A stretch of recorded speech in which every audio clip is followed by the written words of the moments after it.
जादू जी के झंडा कि आज करी बरियारी चाहे होई मारा मारी मारी तनी बांध लेबे द पकड़ी कि अब की जादू जी के झंडा तहरा लगा। ये गाना करीब सब चैनल के मिला कि कम से कम 700 मिलियन बा। नींबू खरबूजा भाई माने तू जैकेट पहनले बड़ा हम अपन निकाल दी हमारा के पागल बुझाता रहो। हम संतोष पागल ना होई तोरी के बियाह करबू का।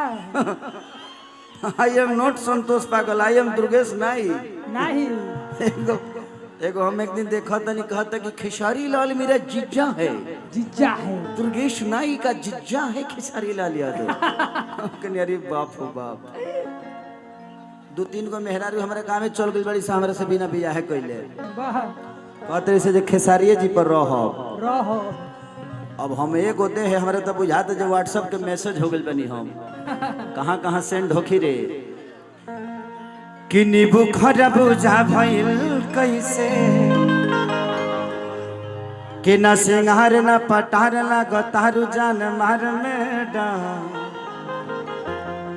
तू हर कजरा कटार देखी भइनी बेमार में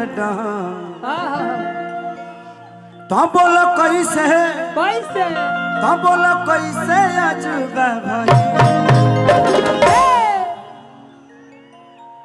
देखो बेटा आपको मैं कभी कभी छूऊंगा दिक्कत नहीं होगा ना, पूछ लेना ठीक रहता है भाई। हाँ अभी कभी कभी छूऊंगा बाद में पूरा छोड़ूंगा। हाँ का था रे एकरो ठीक है लगे हम छुए तो ना बहुत अच्छा कि दिल में बस गइल बाड़ू ए हमर डियर हो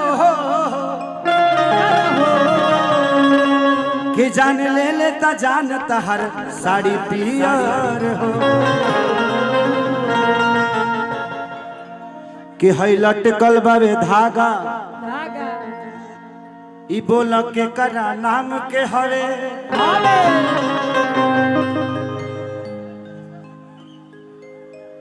कि हमार दिन के छोड़ा पर वो राम साला शाम के हवे कि न सिंगार न पटार लगता रुझान मार में कि तो हर कजरा कटार देखी भइनी बेमार में 1 2 3 4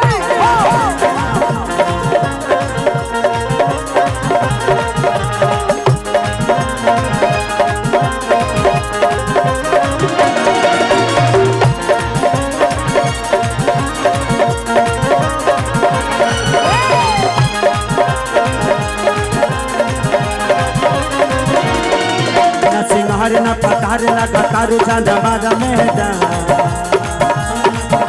हर कचरा कतार देखी बहनी बीमार में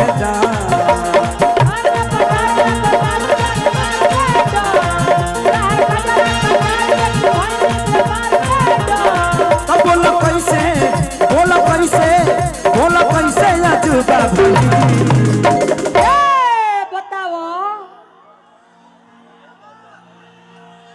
कि बोलो कैसे अजूबा भाई कैसे। देखिए गाना अश्लील नहीं है ना ना ना ये गाना है जो एगो लड़की नींबू बेच रही है और भगवान का दया हो गया वो सारा नींबू पे ठेला पे जो नींबू था वो सब खरबूजा हो गया। सोचने का फर्क है। दिमाग एक चश्मे की तरह है, आप इसको जैसे देखिएगा वैसा ही दिखेगा, है कि नहीं। आई लव यू कि बोला कैसे अजूबा भाई नींबू खरबूजा भइल मैडम नींबू खरबूजा भइल मैडम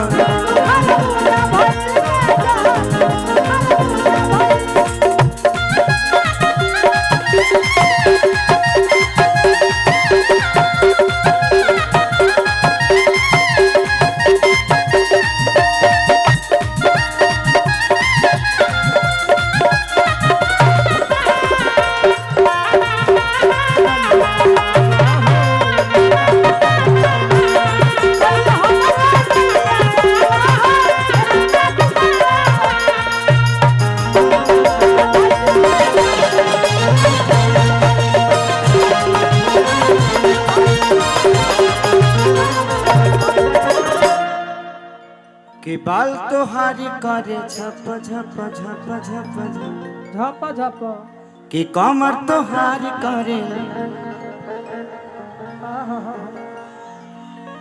बोली में तहारा तारा लावा देख के लोग कि बाल तोहारे करे झपा झपा झपा झपा कमर तोहारे करे लप लप लप लप बोली में तहारा तारा लावा देख के लोग दीवाना दीवाना दीवाना